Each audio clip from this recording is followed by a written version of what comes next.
जय हिंद दोस्तों। आज हम लोग यूपी पीसीएस 2024 के एग्ज़ाम को देखते हुए आज हम लोग दृष्टि का प्रैक्टिस सेट को सॉल्व करेंगे, जो कि यह प्रैक्टिस सेट भारतीय इतिहास एवं कला से संबंधित है। तो हम लोग इस प्रैक्टिस को सेट को देखते हैं। तो चलिए देखते हैं। पहला प्रैक्टिस सेट नंबर फर्स्ट है। यह प्रैक्टिस सेट यूपी पीसीएस 2024 के लिए बहुत ही महत्वपूर्ण प्रैक्टिस सेट है। तो इसमें हम लोग देखते हैं। क्वेश्चन नंबर फर्स्ट है, कह रहा है कि इलाहाबाद की संधि के संदर्भ में निम्नलिखित कथनों में से कौन सा कथन सही है। तो आपको बताना है कि इलाहाबाद के संदर्भ में कौन सा कथन सही है। तो पहला कथन है कि इलाहाबाद और कड़ा ने सम्राट शाह आलम द्वितीय को सौंप दिया गया, तो जबकि ये सही है यह। फिर दूसरा है, शाह आलम द्वितीय ने युद्ध खर्च की भरपाई के लिए ईस्ट इंडिया कंपनी को बंगाल और बिहार की दीवानी देने का फरमान जारी करने पर सहमति व्यक्त किया था। तो पहला स्टेटमेंट सही है।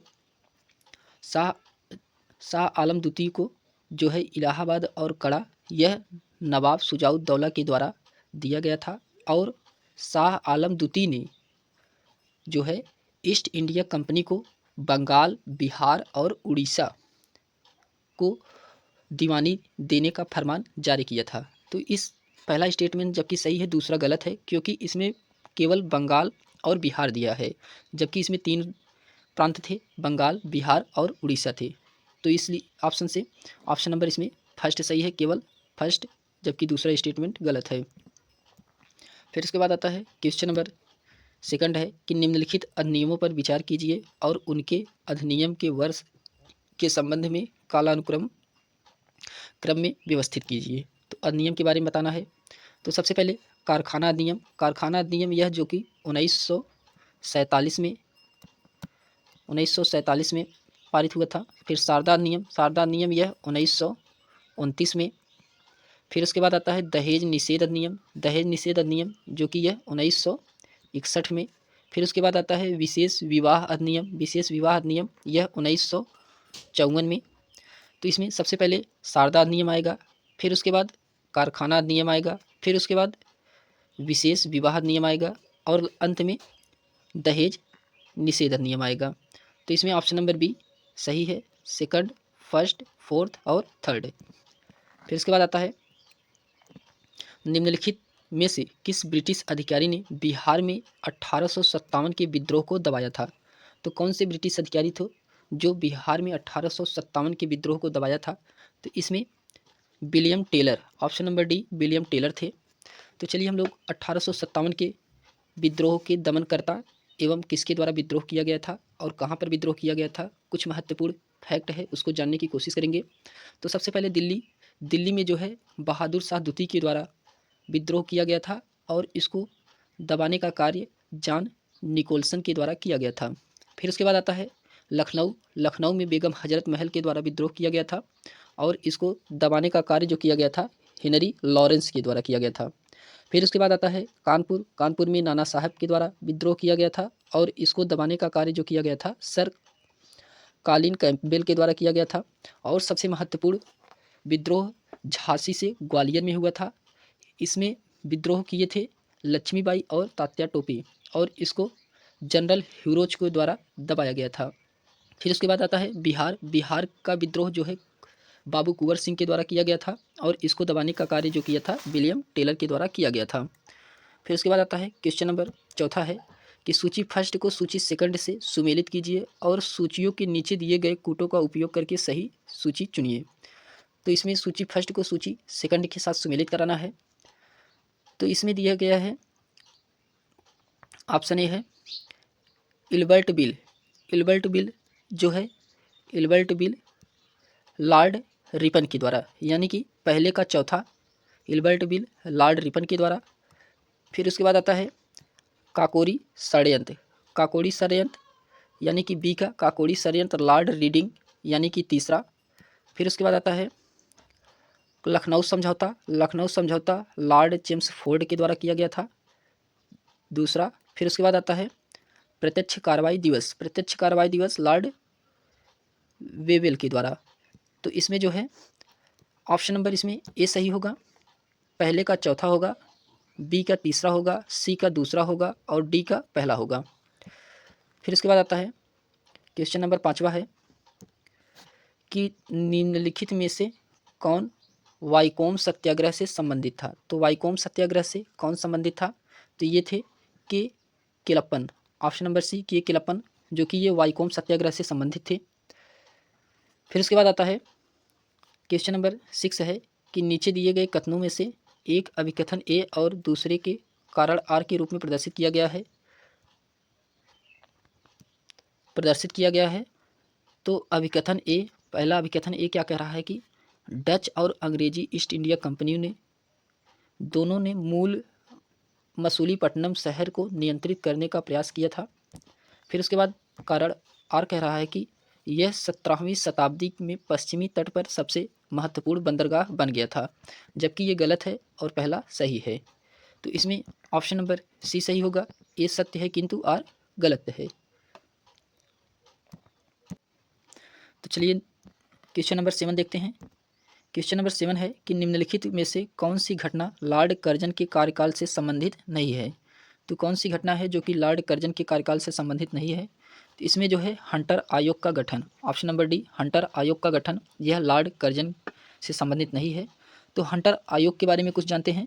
तो हंटर आयोग का गठन जो है यह 1882 में हुआ था और डब्ल्यू हंटर के द्वारा किया गया था। और हंटर आयोग का गठन इसलिए किया गया था क्योंकि इसमें प्राथमिक और माध्यमिक शिक्षा पर केंद्रित करना था। तो इसमें ऑप्शन नंबर डी सही है। फिर इसके बाद आता है क्वेश्चन नंबर 8वां है। तो क्वेश्चन नंबर 8वां है कि लाला लाजपत राय के संदर्भ में निम्नलिखित कथनों में से कौन सा कथन सही है। तो लाला लाजपत राय के बारे में बताना है। तो पहला है कि उन्होंने वर्ष 1921 में सर्वेंट ऑफ पीपल सोसाइटी की स्थापना की, तो ये कथन सही है। फिर दूसरा है कि उन्होंने स्वराज पार्टी के गठन में भाग लिया, तो ये भी सही है। तो इसमें दोनों कथन सही हैं, तो इसलिए इसका ऑप्शन नंबर सी सही होगा। तो चलिए जानते हैं लाला लाजपत राय के बारे में कुछ। तो लाला लाजपत राय भारत के एक महान स्वतंत्रता सेनानियों में से एक थे और उन्हें पंजाब केसरी और पंजाब का शेर भी कहा जाता था। लाला लाजपत राय के द्वारा ही 1921 में सर्वेंट ऑफ पीपल सोसाइटी की स्थापना किया गया था और उनके द्वारा स्वराज पार्टी के गठन में भी भाग लिया गया था। तो स्वराज पार्टी में 2 व्यक्ति और थे, देश बंधु चित्तरंजन दास और पंडित मोतीलाल नेहरू। इन तीनों के द्वारा स्वराज पार्टी की स्थापना किया गया था। फिर उसके बाद क्वेश्चन नंबर 9 है कि श्रमिक आंदोलन की शुरुआत से पहले भारत का पहला श्रमिक नेता किसे माना जाता है। तो श्रमिक आंदोलन की शुरुआत से पहले भारत का नेता किसे माना जाता है। तो इसमें नारायण मखाजी लोखंडे को माना जाता है। ऑप्शन नंबर इसमें ए सही है, नारायण मेखानजी लोखंडे। इन्होंने 1890 में बॉम्बे में मिल हैंडेस एसोसिएशन की स्थापना किया था, जो कि भारत में पहला संगठित श्रमिक था। इनको दीनबंध नामक पत्रिका का प्रकाशन किया गया था इन्हीं के द्वारा। और 1918 में मद्रास में श्रमिक का भी गठन किया गया था इन्हीं के द्वारा। फिर उसके बाद क्वेश्चन नंबर 10वां है कि जमींदारी प्रथा के संदर्भ में निम्नलिखित कथनों में से कौन सा कथन सही नहीं है। तो जमींदारी प्रथा के संबंध में आपको बताना है कि कौन सा कथन सही नहीं है। इसमें पहला है कि इसने निश्चित कराए या अधिभोग अधिकारों के प्रावधान के बिना सदस्यों की भूमि अधिकारों को अस्थायी रूप से स्थापित कर दिया गया, जबकि ये सही है। बी है इसे वर्ष 1993 में लॉर्ड कॉर्नवालिस द्वारा अस्थायी बंदोबस्त के माध्यम से पेश किया गया था, तो ये भी सही है। फिर तीसरा है कि इस व्यवस्था के अंतर्गत भू राजस्व सीधे किसानों से वसूला जाता था, जबकि ये गलत है। और चौथा है यह बंगाल, बिहार और उड़ीसा में प्रचलित था, ये भी सही है। तो इसमें कौन सा बताना था कि जमींदारी प्रथा के संदर्भ में निम्नलिखित कथनों में से कौन सा सही नहीं है। तो इसमें ऑप्शन नंबर सी यही सही नहीं है। जमींदारी प्रथा 1793 ईस्वी में लॉर्ड कॉर्नवालिस के द्वारा अस्थायी बंदोबस्त के रूप में स्थापित किया गया था। फिर इसके बाद आता है क्वेश्चन नंबर 11 है कि अखिल भारतीय मजदूर संघ कांग्रेस के संबंध में निम्नलिखित कथनों पर विचार कीजिए। तो अखिल भारतीय कांग्रेस के संबंध में आपको बताना है। तो अखिल भारतीय कांग्रेस, पहला है कि लाला लाजपत राय को एटक के पहले महासचिव के रूप में चुना गया था। दूसरा है कांग्रेस के वर्ष 1922 के गया अधिवेशन में एटक के गठन का स्वागत किया गया और इसकी सहायता के लिए एक समिति का गठन किया गया था। तो इसमें केवल दूसरा सही है जबकि पहला गलत है। पहला गलत है, दूसरा सही है। अखिल भारतीय मजदूर संघ कांग्रेस की स्थापना 31 अक्टूबर 1920 को हुआ था। इसके द्वारा लाला लाजपत राय को एटक के पहले अध्यक्ष और दीवान चमनलाल को पहले महासचिव के रूप में नियुक्त किया गया था।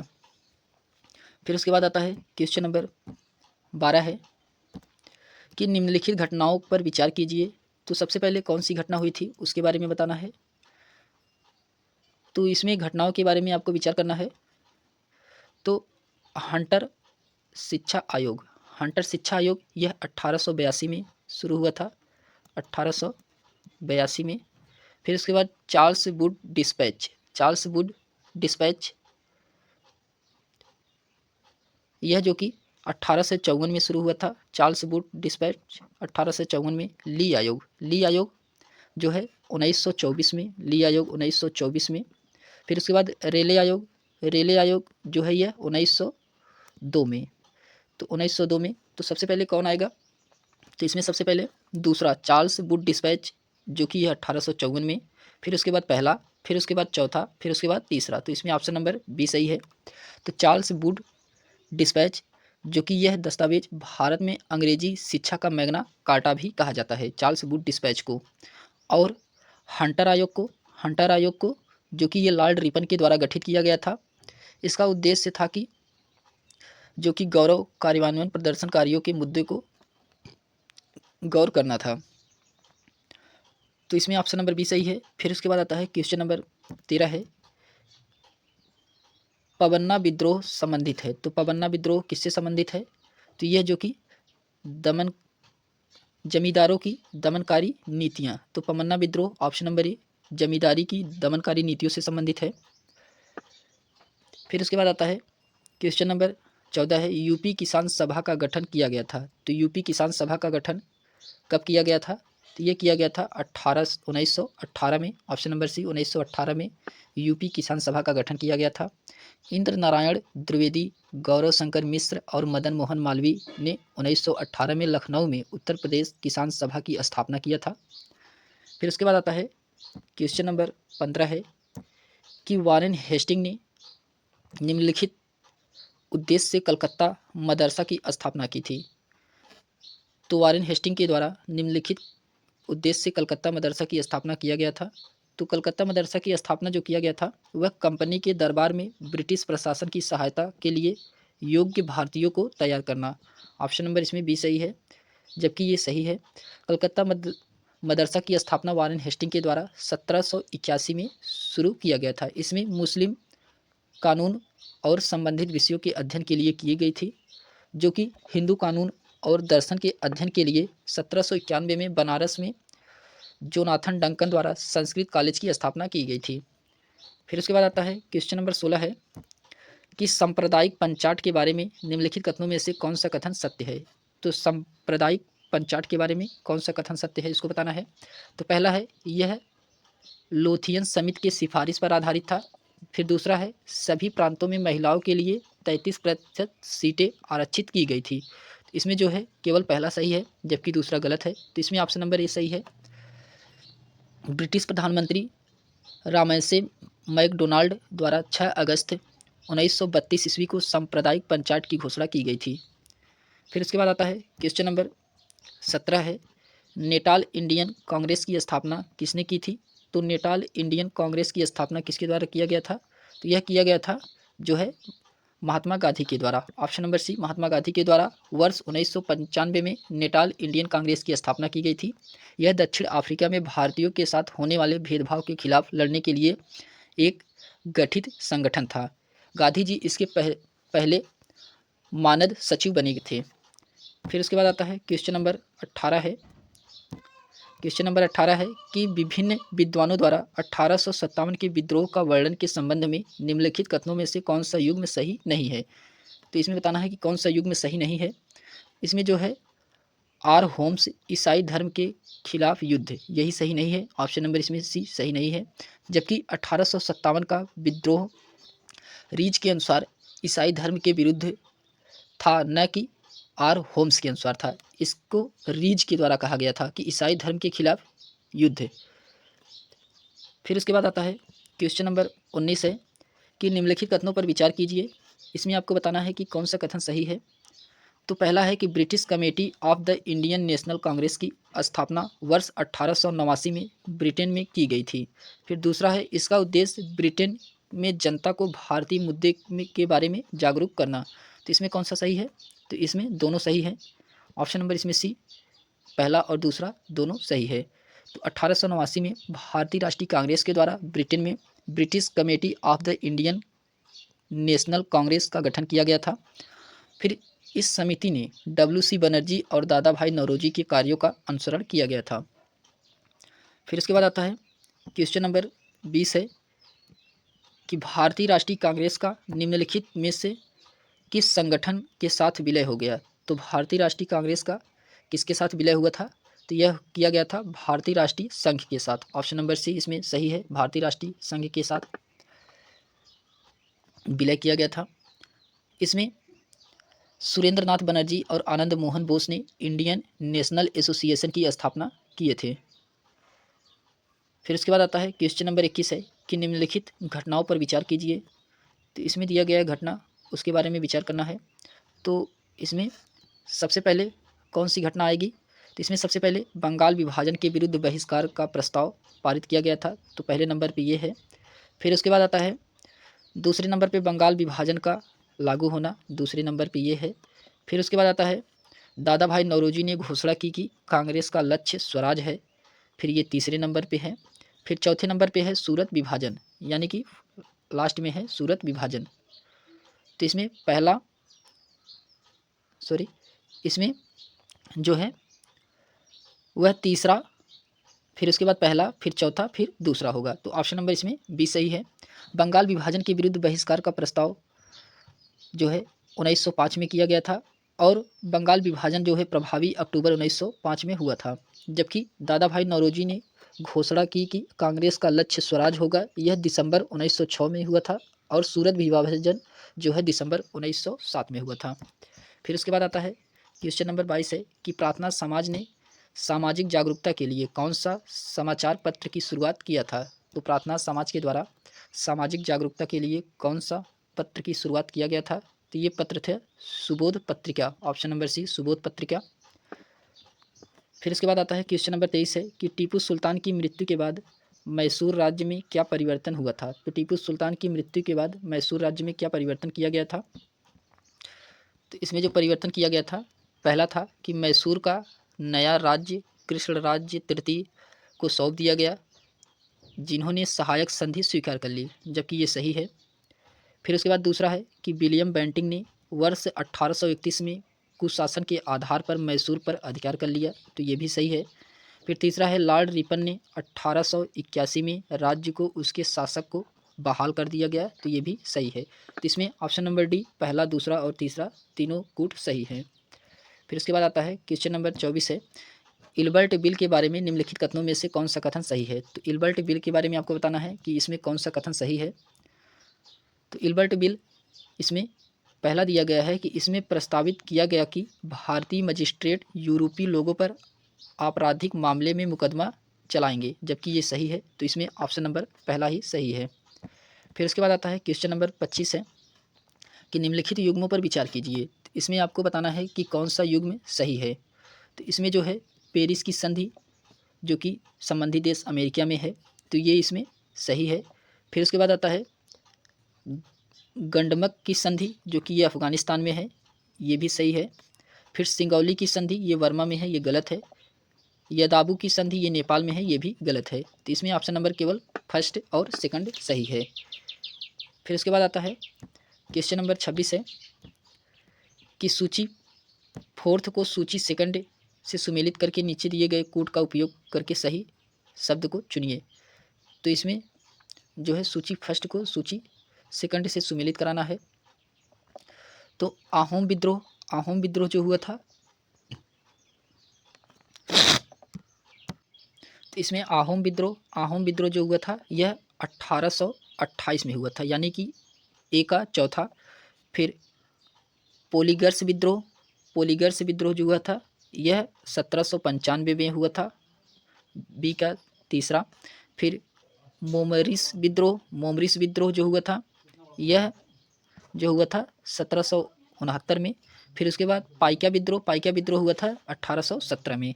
तो इसमें ए का चौथा, बी का तीसरा और सी का दूसरा और डी का पहला, तो यानी कि ऑप्शन नंबर इसमें बी सही है।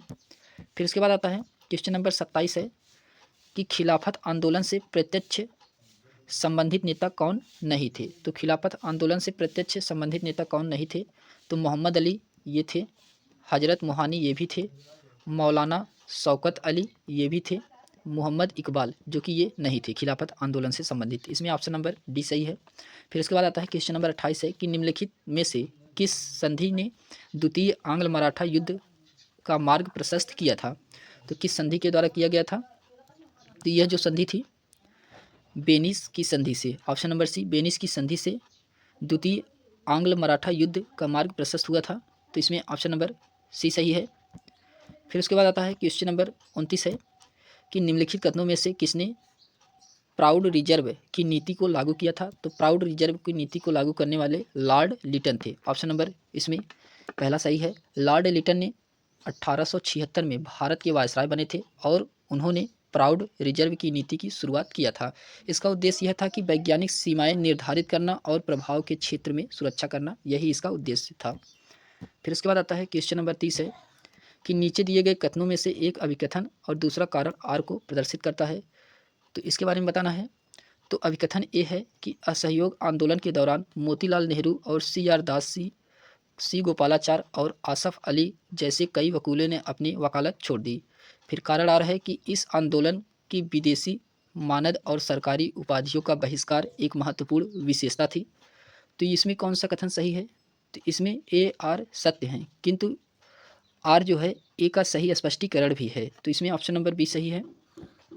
फिर उसके बाद आता है क्वेश्चन नंबर 31 है कि निम्नलिखित में से किसने सबसे पहले भारत के लिए संविधान बनाने के लिए संविधान सभा का विचार रखा था। तो भारत के लिए संविधान बनाने के लिए सबसे पहले संविधान सभा का विचार किसके द्वारा रखा गया था, तो स्वराज पार्टी के द्वारा रखा गया था, ऑप्शन नंबर इसमें डी सही है। स्वराज पार्टी के कार्यकर्ताओं के एक समूह था। इसने 1934 ईस्वी में संविधान सभा की अवधारणा भारतीय स्वतंत्रता संग्राम के हिस्से के रूप में भारत को संपूर्ण प्रभुत्व प्रशासन की प्रदान करने के लिए एक तरीका प्रस्तुत किया था।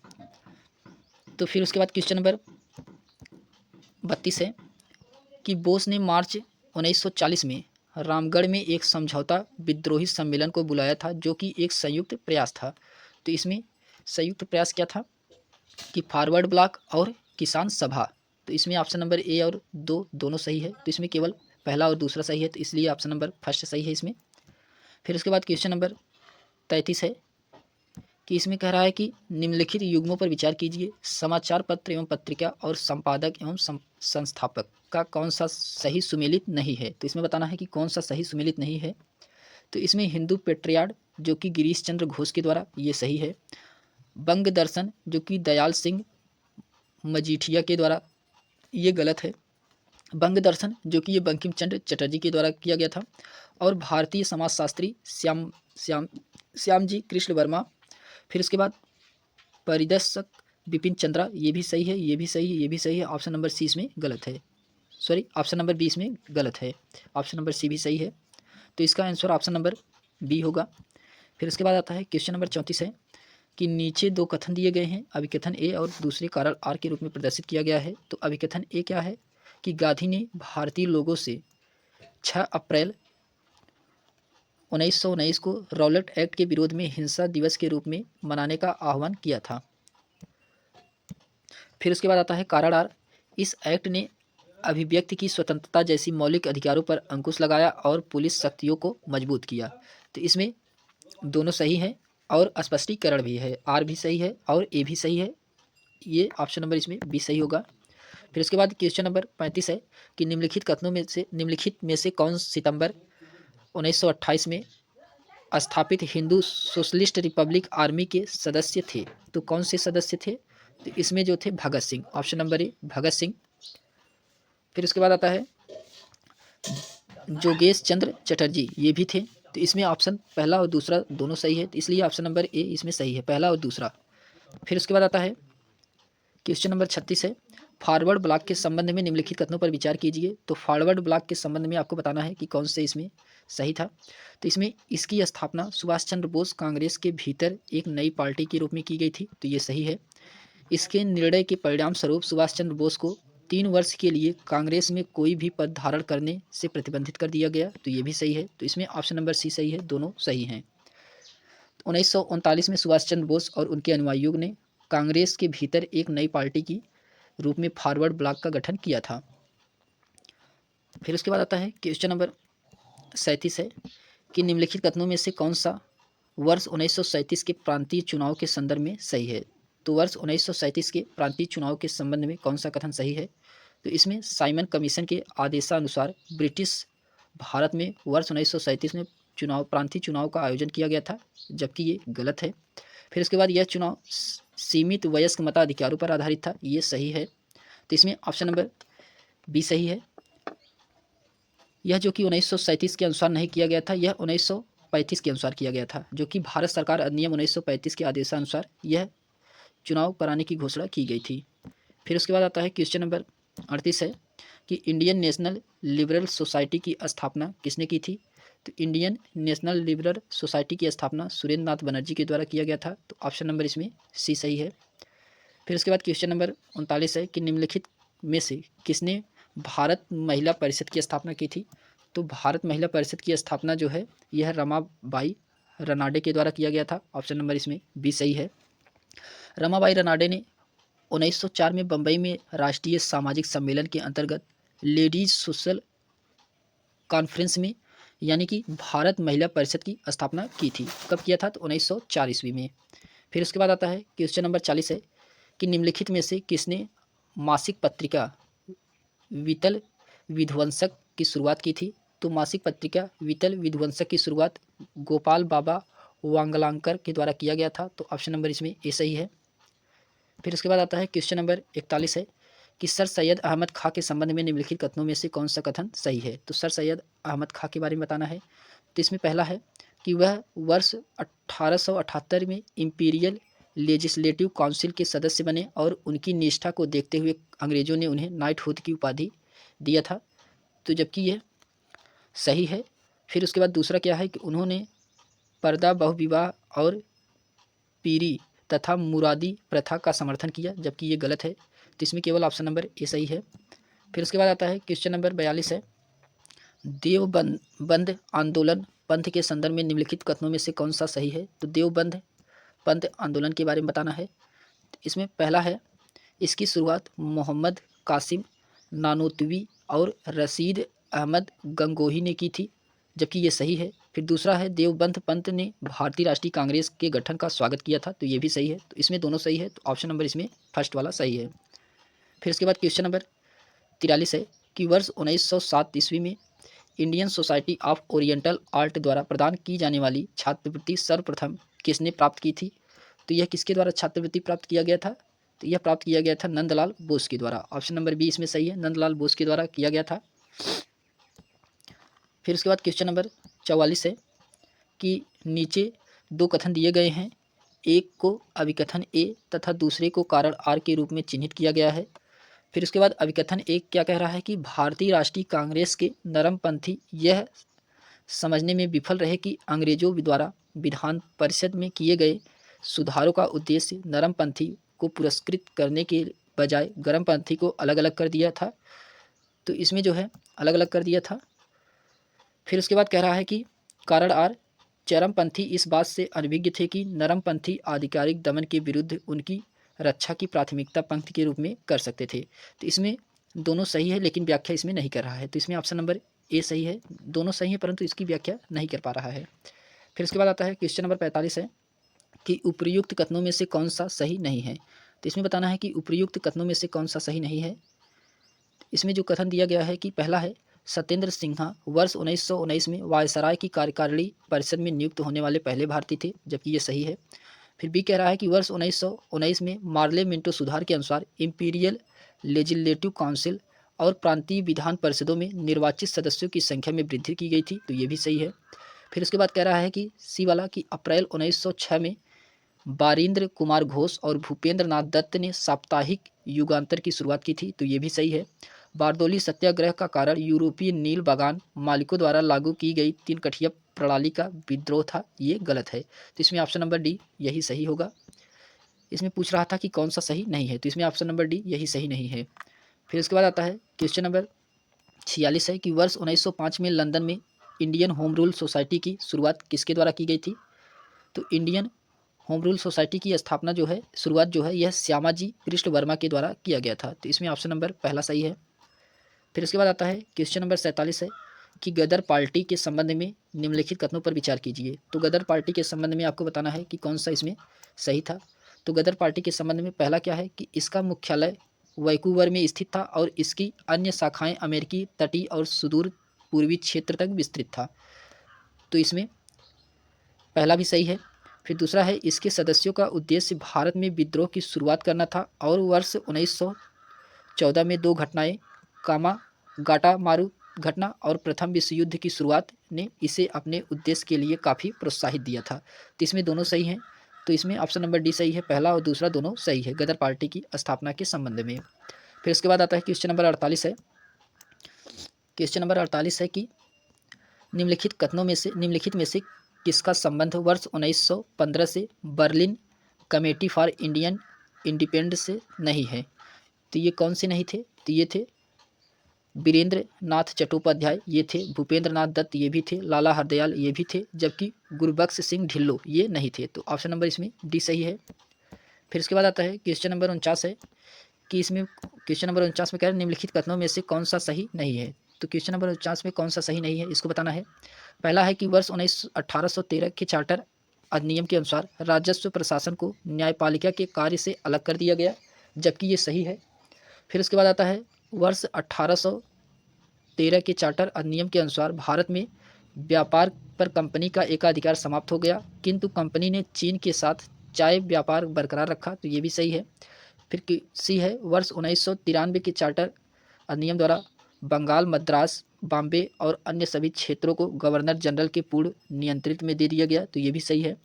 फिर उसके बाद डी है कि वर्ष 1861 के भारतीय परिषद अधिनियम द्वारा ब्रिटिश अधीन भारत सरकार की कार्यकारी व विधायी कार्यों को अलग कर दिया गया, तो ये भी गलत है, तो इसमें ऑप्शन नंबर डी यही गलत है। फिर उसके बाद आता है क्वेश्चन नंबर 50 है कि कारावास में डाले जाने वाले पहले भारतीय पत्रकार कौन थे? तो कारावास में डाले जाने वाले पहले भारतीय पत्रकार जो थे ये सुरेंद्र नाथ बनर्जी थे, जो कि सुरेंद्र नाथ बनर्जी कारावास में डाले जाने वाले पहले भारतीय पत्रकार थे। इसका कारण था कि ये एक संपादकीय में बनर्जी ने बंगालियों की धार्मिक भावनाओं के प्रति असंवेदनशील होने के लिए आक्रोशित तरीके से कलकत्ता के उच्च न्यायालय के एक न्यायाधीश की आलोचना किए थे। फिर उसके बाद क्वेश्चन नंबर 51 है कि बुर्जहोम पुरातत्व स्थल से नवपाषाण युग के अस्थिर निर्मित औजारों की जानकारी मिलती है, यह स्थल कहाँ है? तो यह स्थल जो है बुर्जहोम जम्मू कश्मीर में है, ऑप्शन नंबर इसमें सी सही है, बुर्जहोम जम्मू कश्मीर में है। यहाँ से जो है अस्थिर निर्मित औजार की जानकारी मिलती है। फिर उसके बाद आता है क्वेश्चन नंबर 52 है कि चारों वेदों में सबसे लघु वेद कौन सा है? तो चारों वेदों में सबसे लघु वेद किसे कहा जाता है? तो ये सामवेद को, ऑप्शन नंबर डी सामवेद को लघु वेद कहा जाता है। और 10 मंडल और 1028 सूक्त के साथ ऋग्वेद को सबसे बड़ा वेद भी कहा जाता है। फिर उसके बाद क्वेश्चन नंबर 53 है किस पाषाण युग के लोग की चित्रकला में सबसे अधिक रुचि थी? तो किस पाषाण युग के लोगों को चित्रकला में सबसे अधिक रुचि थी? तो यह रुचि जो थी यह मध्य पाषाण युग के लोगों में, ऑप्शन नंबर बी इसमें सही है। फिर उसके बाद आता है क्वेश्चन नंबर 54 है कि सिंधु घाटी सभ्यता के लोगों निम्नलिखित में से किस पशु के विषय में जानकारी नहीं है? तो किस पशु के विषय में जानकारी नहीं है सिंधु घाटी सभ्यता के लोगों में? तो सिंह, यानी कि सिंह का, ऑप्शन नंबर डी इसमें सही है। फिर उसके बाद आता है क्वेश्चन नंबर 55 है कि सिंधु घाटी सभ्यता के विस्तार के संबंध में निम्नलिखित में से कौन सा युग में सही नहीं है? तो सिंधु घाटी सभ्यता के विस्तार के संबंध में कौन सा युग में सही नहीं है? तो इसमें सबसे पहले सबसे उत्तरी स्थल मांडा, जबकि ये सही है। सबसे दक्षिणी स्थल दैमाबाद, ये भी सही है। सबसे पश्चिमी स्थल सूरकोटदा, ये गलत है। सबसे पश्चिमी स्थल जो होगा सूतका गेंडोर होगा, जो कि ये पाक ईरान सीमा पर स्थित है। फिर डी है कि सबसे पूर्वी स्थल आलमगीरपुर, जो कि ये उत्तर प्रदेश में पड़ता है, सबसे पूर्वी स्थल आलमगीरपुर। तो इसमें कौन सा सही सुमेलित नहीं था? तो इसमें सही सुमेलित जो है ऑप्शन नंबर सी, यही सही सुमेलित नहीं है। फिर उसके बाद आता है क्वेश्चन नंबर 56 है कि निम्नलिखित कथनों में से कौन सा लोथल के संबंध में सही नहीं है? तो लोथल के संबंध में आपको बताना है कौन सा सही नहीं है। यह कैम्पबेल की खाड़ी के पास स्थित एक पत्तन था, तो ये सही है। इसका उत्खनन प्रोफेसर SR राव ने किया था, तो ये भी सही है। यह एक प्राकृतिक बंदरगाह था, तो ये गलत है। यह एक प्राकृतिक बंदरगाह नहीं था, जबकि यह एक कृत्रिम बंदरगाह था। यहाँ कोई नगर दुर्ग नहीं था, तो ये भी सही है, नगर दुर्ग था। तो इसमें ऑप्शन नंबर सी यही सही नहीं है। फिर उसके बाद आता है क्वेश्चन नंबर 57 है कि पाटलिपुत्र में एक किले का निर्माण किसने करवाया था? तो पाटलिपुत्र में एक किले का निर्माण किसके द्वारा करवाया गया था? तो यह थे अजात शत्रु के द्वारा। ऑप्शन नंबर बी अजात शत्रु के द्वारा करवाया गया था। फिर उसके बाद क्वेश्चन नंबर 58 है कि निम्नलिखित कथनों में से कौन सा लोकापीयम के संबंध में सही नहीं है? तो लोकापीयम के संबंध में कौन सा सही नहीं है? तो इसमें जो है इनकी रचना इंग्लो आदिगल ने की थी, यही सही नहीं है, ऑप्शन नंबर इसमें बी। जबकि यह तमिल साहित्य का सबसे प्राचीनतम साहित्य है, ये सही है। यह तमिल व्याकरण का एक रचना है, ये भी सही है। यह संगम काल की राजनीतिक और सामाजिक आर्थिक स्थितियों के बारे में जानकारी प्रदान करता है, ये भी सही है। इसमें केवल कौन सा सही नहीं था? तो ऑप्शन नंबर बी। फिर उसके बाद आता है क्वेश्चन नंबर 59 है कि निम्नलिखित कथनों में से कौन सा गुप्तकालीन सिक्कों के संबंध में सही नहीं है? तो गुप्तकालीन सिक्कों के संबंध में कौन सा सही नहीं है उसको बताना है। चांदी के सिक्कों को रुपया कहा जाता था, ये सही है। सोने के सिक्कों को दिनार कहा जाता था, ये भी सही है। गुप्त काल के दौरान जारी किए गए सोने के सिक्कों को गुणवत्ता बहुत अच्छी थी, ये गलत है। फिर इसके बाद आता है इसमें गुणवत्ता कम थी। फिर उसके बाद आता है गुप्तकालीन शासक अनुष्ठान कार्य के पश्चात विशेष सिक्के जारी करते थे, तो ये भी सही है। तो इसमें कौन सा सही नहीं था? तो ऑप्शन नंबर सी इसमें यही सही नहीं था। फिर उसके बाद आता है क्वेश्चन नंबर 60 है कि गुप्तकालीन प्रशासन में महादंडनायक किसे कहा जाता था? तो गुप्तकालीन प्रशासन में महादंडनायक जो है यह चीफ जस्टिस को कहा जाता था। Option number B, chief justice को महादंडनायक कहा जाता था। ऑप्शन नंबर इसमें बी सही है। फिर उसके बाद आता है क्वेश्चन नंबर 61 है कि निम्नलिखित शासकों में से नागानंद नाटक के लेखक कौन थे? तो नागानंद नाटक के लेखक कौन थे? तो ये थे Harshvardhan. Option number C Harshvardhan थे। इनके द्वारा रत्नावली, प्रियदर्शिका और नागानंद, इन तीनों की रचना की गई थी। फिर उसके बाद क्वेश्चन नंबर 62 है कि निम्नलिखित में से कथनों में से कौन सा अश्व अमोघ वर्ष प्रथम के संबंध में सही नहीं है? तो अमोघ वर्ष प्रथम के संबंध में कौन सा सही नहीं है? इसमें वह शैव मता का अनुयायी था, तो ऑप्शन नंबर इसमें बी, वह शैव मत का अनुयायी था, यही ऑप्शन नंबर बी सही नहीं है। फिर उसके बाद आता है क्वेश्चन नंबर 63 है कि तंजौर में बृहदेश्वर मंदिर का निर्माण किसने करवाया था? तो तंजौर में बृहदेश्वर मंदिर का निर्माण किसके द्वारा करवाया गया था? तो ये जो करवाया गया था राजा प्रथम के द्वारा करवाया गया था। ऑप्शन नंबर 20 में सही है। फिर क्वेश्चन नंबर 64 है कि ऋग्वेद आर्य किसके द्वारा शासित किए गए थे? तो ऋग्वेद आर्य जो है किसके द्वारा शासित किए गए थे? तो ये थे जो है वृद्धजनों द्वारा शासन किया गया था। ऑप्शन नंबर इसमें डी सही है, वृद्धजन। फिर उसके बाद क्वेश्चन नंबर 65 है कि निम्नलिखित कथनों में से कौन सा लौह युग से चित्रित भूरे मृदभांड संस्कृति के संबंध में सही नहीं है? तो इसमें बताना है कि कौन सा सही नहीं है। इस काल के लोग मिट्टी के बने कटोरे और चित्रित भूरे मिट्टी के बर्तन का उपयोग करते थे, ये सही है। चित्रित भूरे मृदभांड स्थलों पूर्वी यूपी बिहार के निकटवर्ती इलाकों में स्थित है, ये गलत है। तो इसमें आपको बताना था कौन सा सही नहीं है, तो ऑप्शन नंबर बी यही सही नहीं है। फिर उसके बाद आता है क्वेश्चन नंबर 66 है कि सूची फर्स्ट को सूची सेकंड से सुमेलित कराना है। तो इसमें दिया गया है उपनिषद और व्याख्या। तो उपनिषद और व्याख्या दिया गया है, इसमें कह रहा है कि सही सुमेलित है सूची फर्स्ट को और सूची सेकंड से। ऐतरेय जो है यह आत्मा और चेतना की उत्पत्ति, सही है। फिर छांदोग में मंत्रों,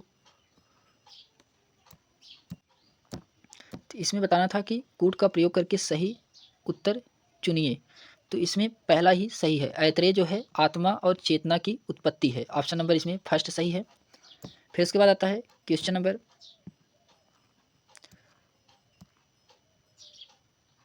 इसमें कोड के संबंध में बताना था कि सूची फर्स्ट और सूची सेकंड को अच्छा सुमेलित करवाना था। इसमें ऐतरेय आत्मा और चेतना की उत्पत्ति माना है, ये सही है। छांदोग्य में मंत्रों का लय एवं जाप किया जाता है, ये भी सही है। फिर कठक कठक नचिकेता और यम की कथा है कठक में, ये भी सही है। मुंडक मुंडक में सत्यमेव जयते का मंत्र का वर्णन है, तो ये भी सही है। तो पहले का ए का पहला, बी का दूसरा, सी का तीसरा, डी का चौथा, तो इसमें कौन सा ऑप्शन सही है? तो इसमें ऑप्शन नंबर फर्स्ट सही है। फिर उसके बाद आता है क्वेश्चन नंबर 67 है कि निम्नलिखित में से किस मौर्य सम्राट को अमित्रघात कहा जाता है? तो किस मौर्य सम्राट को अमित्रघात कहा जाता है? तो इसमें Bindusara, option number D, Bindusara को अमित्रघात कहा जाता है। फिर उसके बाद क्वेश्चन नंबर 68 है कि मौर्य प्रशासन के तहत भूमि एकत्रित करने वाले अधिकारियों के एक वर्ग को क्या कहा जाता था? तो इसमें जो कहा जाता था यह एग्रोनोमोई, ऑप्शन नंबर ए इसमें सही है, एग्रोनोमोई कहा जाता था। फिर उसके बाद क्वेश्चन नंबर 69 है, बेस नगर स्तंभ शिलालेखों में निम्नलिखित कथनों में से किसने स्वयं को भागवत के रूप में वर्णित किया है? तो भागवत के रूप में किसे वर्णित किया गया है?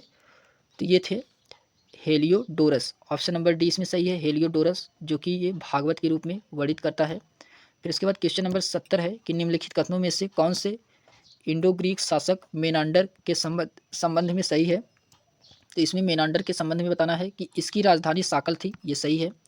बौद्ध ग्रंथ मलिंद और नागसेन के बीच एक दार्शनिक वाद विवाद है, तो ये भी सही है। तो इसमें दोनों सही है, तो इसलिए ऑप्शन नंबर पहला सही है। फिर उसके बाद क्वेश्चन नंबर 71 है कि कुषाण वंश के निम्नलिखित शासकों में से किसने अपने सिक्के पर स्वयं को महेश्वर घोषित किया था? तो किसने अपने सिक्कों पर स्वयं को महेश्वर घोषित किया था? तो ये विम कंडफिसस थे, तो ऑप्शन नंबर सी, विम कंडफिसस। फिर इसके बाद क्वेश्चन नंबर 72 है कि गौतमी पुत्र सतकर्णी के से संबंधित नासिक अभिलेख निम्नलिखित में से किस भाषा में लिखा गया था? तो नासिक अभिलेख जो है यह किस भाषा में लिखा गया था? तो प्राकृतिक, ऑप्शन नंबर इसमें ये सही है, प्राकृत भाषा में लिखा गया था। फिर इसके बाद आता है क्वेश्चन नंबर 73 है कि सूची फर्स्ट को सूची सेकंड से सुमेलित कराना है। तो सूची फर्स्ट को सूची सेकंड से सुमेलित कराना है। तो इसमें दिया गया है संगम युग्म भूमि और भूमि के प्रकार। तो इसमें कुरुंजी जो है यह पहाड़ी रास्ते थे, ऑप्शन नंबर सेकंड में। पायले जो कि ये मरुस्थल थे। फिर मुल्लाई जो कि ये क्या थे? चरागाह थे मुल्लाई। फिर उसके बाद नेथल जो कि ये तटीय थे। इसमें कौन सा? ए का दूसरा, बी का पहला, सी का तीसरा और डी का चौथा, तो इसमें ऑप्शन नंबर बी सही होगा। फिर उसके बाद आता है क्वेश्चन नंबर 74 है कि पांड्य साम्राज्य का प्रतीक चिन्ह क्या था? तो पांड्य साम्राज्य का प्रतीक चिन्ह बताना है, तो इसमें मछली था, ऑप्शन नंबर ए मछली था। फिर क्वेश्चन नंबर 75 है मौर्योत्तर काल में श्रेणी थे, तो कौन थे श्रेणी? तो मौर्योत्तर काल में जो कि श्रेणी थे वे थे व्यापारियों के एक समूह, ऑप्शन नंबर सी, व्यापारियों का एक समूह था। फिर उसके बाद क्वेश्चन नंबर 76 है कि निम्नलिखित में से किसने समुद्रगुप्त को भारत का नेपोलियन कहा था? तो समुद्रगुप्त को भारत का नेपोलियन किसके द्वारा कहा गया था? तो ये कहा गया था B.A. स्मिथ के द्वारा, option number D, B.A. Smith के द्वारा कहा गया था। फिर उसके बाद आता है क्वेश्चन नंबर 77, निम्नलिखित में से कौन सी पुस्तक बरामहीर द्वारा लिखी गई थी? तो बरामहीर द्वारा कौन सी पुस्तक लिखी गई थी? तो ये पंच सिद्धांतिका, ऑप्शन नंबर इसमें बी सही है, पंच सिद्धांतिका जो है यह बरामहीर के द्वारा लिखा गया था। फिर उसके बाद आता है क्वेश्चन नंबर 78 है अजंता की गुफाओं के शैलाकृत बौद्ध विहार और चैत्य किस वाकाटक राजा के संरक्षण में बनाए गए थे? तो ये बनाया गया था जो है हरिसेन के, ऑप्शन नंबर सी, हरिसेन। फिर क्वेश्चन नंबर 79 है गुप्त साम्राज्य के निम्नलिखित प्रशासनिक प्रभागों पर विचार कीजिए और उन्हें छोटी इकाई से बड़ी इकाई तक व्यवस्थित कीजिए। तो इसमें सबसे पहले कौन आएगा? तो सबसे पहले इसमें ग्राम आएगा, फिर उसके बाद विधि आएगी, फिर उसके बाद विषय आएगा और फिर उसके बाद भुक्ति आएगी, तो इसमें ऑप्शन नंबर ए सही है। फिर उसके बाद आता है क्वेश्चन नंबर 80 है कि निम्नलिखित में से कौन बीजगणित के जनक और भारत के सबसे पहले ज्ञात खगोल शास्त्री थे? तो कौन थे बीजगणित के जनक और भारत के ज्ञात खगोल शास्त्री? तो ये आर्यभट्ट प्रथम थे, ऑप्शन नंबर बी। फिर उसके बाद क्वेश्चन नंबर 81 है कि निम्नलिखित में से कौन सा 16 महाजनपदों में से एक नहीं है? तो 16 महाजनपदों में से कौन सा एक नहीं है? तो ये जो है Kaushambi, option number D Kaushambi, ये 16 महाजनपदों में से एक नहीं है, जबकि 16 महाजनपद काशी, कौशल, अंग, मगध, वज्जी, मल्ल, चेदी, वत्स्य, कुरु, पंचाल, मत्स्य, उसके बाद सूरसेन, अस्मक, अवंती, गंधार और कंबोज थे। कौशाम्बी उसमें नहीं था। फिर उसके बाद आता है क्वेश्चन नंबर 82 है, सूची फर्स्ट को सूची सेकंड से सुमेलित कराना है। क्वेश्चन नंबर 82 का, तो इसमें सूची फर्स्ट को सूची सेकंड से, तो व्यवहारिक जो कि ये न्याय से संबंधित था, स्वार्थक जो कि ये सामान्य मामलों से संबंधित था, गणक जो कि ये मुख्य लेखाकार था, और भागदुग्ध ये भाग का संग्रह करता था। तो इसमें ऑप्शन नंबर बी सही है। फिर उसके बाद आता है क्वेश्चन नंबर 83 है कि तेलुगुकृत अमुक्त माल्यदा के लेखक कौन थे। तो तेलुगुकृत अमुक्त माल्यदा के लेखक जो हैं ये कृष्णदेव राय थे। ऑप्शन नंबर डी इसमें सही है। फिर उसके बाद आता है क्वेश्चन नंबर 84, तांडव नृत्य मृदा में नटराज की मूर्ति निम्नलिखित में से किससे संबंधित है। तो यह किससे संबंधित है, तो ये चोल शासकों से। ऑप्शन नंबर सी चोल शासकों से संबंधित है। फिर उसके बाद क्वेश्चन नंबर 85 है कि कौन बाणभट्ट द्वारा जारी किया गया है। तो निम्नलिखित में से कौन बाणभट्ट द्वारा जारी किया गया है, क्वेश्चन नंबर 85 का। तो यह जो कि बाणभट्ट के द्वारा जारी किया गया यह वाक्यपदीय है, वाक्यपदीय जो कि ये बाणभट्ट के द्वारा जारी किया गया था। फिर इसके बाद आता है क्वेश्चन नंबर इसमें पूछ रहा है कि निम्नलिखित में से कौन बाणभट्ट के द्वारा जारी किया गया है। तो बाणभट्ट के द्वारा जारी किया गया है, इसमें जो है ये गलत है। हर्षचरित्र और पर्वतीय परिणीय ये दोनों जो कि बाणभट्ट के द्वारा जारी किया गया था। ऑप्शन नंबर पहला और दूसरा, तो इसमें ऑप्शन नंबर पहला और दूसरा सही है। फिर उसके बाद आता है क्वेश्चन नंबर 86 है कि कुतुबुद्दीन ऐबक के संबंध में निम्नलिखित में से कौन सा सही नहीं है। तो कुतुबुद्दीन ऐबक के संबंध में बताना है कि इसमें कौन सा सही नहीं है। तो अजमेर में कुव्वत उल इस्लाम मस्जिद का निर्माण श्रेय इन्हीं को जाता है, जबकि ये गलत है। यही ऑप्शन नंबर पहला ही सही नहीं है। फिर उसके बाद आता है क्वेश्चन नंबर 87 है, एकता प्रणाली के संदर्भ में निम्नलिखित कथनों में से कौन सा सही नहीं है। एकता प्रणाली के संबंध में बताना है कि आपको कौन सा सही नहीं है। इसमें वंशानुगत के प्रावधान थे, यही सही नहीं है। ऑप्शन नंबर इसमें बी सही है। फिर उसके बाद क्वेश्चन नंबर 88 है कि सैयद वंश का संस्थापक कौन था। तो सैयद वंश का संस्थापक जो था खिज्र खान था। Option number C Khizr Khan जो कि ये सैयद वंश का संस्थापक था। फिर उसके बाद आता है क्वेश्चन नंबर 79 है कि बाबर के संदर्भ में निम्नलिखित कथनों पर विचार कीजिए। तो बाबर के संदर्भ में आपको बताना है तो वह नक्शबंदी या सूफी ख्वाजा उबैजुद्दौला अहरार के अनुयायी था, तो ये सही है। फिर दूसरा है चंदेरी का युद्ध 1527 ईस्वी में बाबर और मालवा के राजपूत शासक मेदिनी राय के बीच लड़ा गया था, तो ये भी सही है। इसमें ऑप्शन नंबर सी पहला और दूसरा दोनों सही है। फिर उसके बाद आता है क्वेश्चन नंबर 90 है, निम्नलिखित कथनों में से कौन सा सही नहीं है। तो इसमें बताना है कि आपको कौन सा कथन सही नहीं है। तो इसमें हुमायूं ने लाहौर में जमाली मस्जिद एवं ईसा खान मस्जिद का निर्माण करवाया था, यही सही नहीं है। ऑप्शन नंबर इसमें ए सही है। फिर उसके बाद क्वेश्चन नंबर 91 है, अकबर के संदर्भ में निम्नलिखित कथनों पर विचार कीजिए। तो पहला है कि थॉमस रो उनके दरबार आने वाला पहला अंग्रेज था। तो थॉमस रो उनके दरबार में आने वाला पहला अंग्रेज था, तो ये गलत है। उनका अंतिम अभियान 1601 ईस्वी में गोलकुंडा के विरुद्ध हुआ था, तो ये भी गलत है। दूसरा और पहला भी दोनों गलत है, तो इसमें ऑप्शन नंबर डी जबकि दोनों गलत हैं। फिर उसके बाद क्वेश्चन नंबर 92 है, सूची फर्स्ट को सूची सेकंड से सुमेलित कराना है। तो सूची फर्स्ट को सूची सेकंड से सुमेलित कराना है। तो इसमें बता दे रहे हैं कि वाकिया नवीस जो कि ये समाचार विवरण करने वाला था। दरोगा ए डाक यह संचार माध्यम था। फिर उसके बाद मुकद्दम जो कि ग्राम का मुखिया था, और मुतसिद्दी जो कि ये बंदरगाह के गवर्नर था। इसमें जो है ऑप्शन नंबर बी इसमें सही है। ए का चौथा, बी का दूसरा, सी का पहला और डी का तीसरा। फिर उसके बाद आता है क्वेश्चन नंबर 93 कि निम्नलिखित कथनों में से कौन अकबर के भू राजस्व प्रशासन के बारे में सही नहीं है। तो इसमें जो है चाचर भूमि पर प्रत्येक वर्ष खेती की जाती थी, यही सही नहीं है। Option number B. फिर उसके बाद क्वेश्चन नंबर 94 है कि निम्नलिखित में से कौन सा सही सुमेलित नहीं है। तो इसमें बताना है कि कौन सा सही सुमेलित नहीं है। तो गोविंद देव मंदिर ये नासिक में, जबकि ये गलत है, यही सही है। आपको बताना था इसमें कौन सा सही सुमेलित नहीं है। गोविंद देव मंदिर ये नासिक में नहीं है, जबकि बीबी का मकबरा औरंगाबाद में है। एतमादुद्दौला मकबरा ये आगरा में है। पंचमहल ये फतेहपुर सीकरी में है। फिर उसके बाद आता है क्वेश्चन नंबर 95 है कि निम्नलिखित में से किसने बाबरनामा का फारसी में अनुवाद किया था। तो बाबरनामा का फारसी में अनुवाद किसके द्वारा किया गया था। तो यह किया गया था अब्दुल रहीम खान ए खाना के द्वारा। ऑप्शन नंबर इसमें सी सही है। फिर उसके बाद आता है क्वेश्चन नंबर 96 है कि निम्नलिखित कथनों पर विचार कीजिए। इसमें पहला है डोमिंगो पेस एक पुर्तगाली व्यापारी था जो राजा कृष्णदेवराय के शासनकाल के दौरान भारत आया था। फिर दूसरा है फ्रेंकोई बर्नियर जो कि मुगल शहरों को केप टाउन के रूप में वर्णित किया है। तो इसमें जो है केवल दोनों सही हैं। ऑप्शन नंबर इसमें सी दोनों सही हैं। फिर उसके बाद क्वेश्चन नंबर 97 है कि सूफीवाद में सूहर का अर्थ है। तो सूफीवाद में सूहर का अर्थ क्या होता है? तो यह होता है सहिष्णुता का पालन करना। ऑप्शन नंबर डी सहिष्णुता का पालन करना, ये सूफीवाद में सूहर का अर्थ है। फिर क्वेश्चन नंबर 98 है मराठा स्थानीय और प्रांतीय प्रशासन के संबंध में आरोही क्रम में कौन सा निम्नलिखित में से सही क्रम है? तो इसमें सबसे पहले मौजा आएगा, फिर परगना, फिर तरफ प्रदान, फिर प्रांत। तो ऑप्शन नंबर इसमें पहला सही है। फिर उसके बाद आता है क्वेश्चन नंबर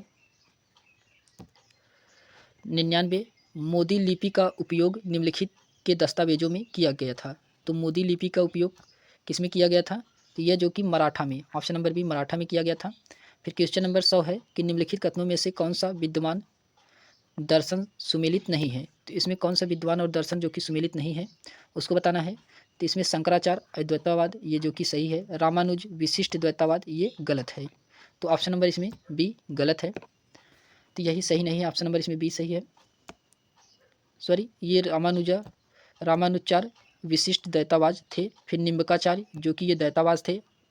वल्लभाचार्य ये द्वैतवाद नहीं थे। तो यही ऑप्शन नंबर डी इसमें गलत है। तो हम लोग आज 100 क्वेश्चन तक ही करेंगे, इसके बाद हम लोग नेक्स्ट वीडियो में करेंगे। आज के लिए बस इतना ही, धन्यवाद।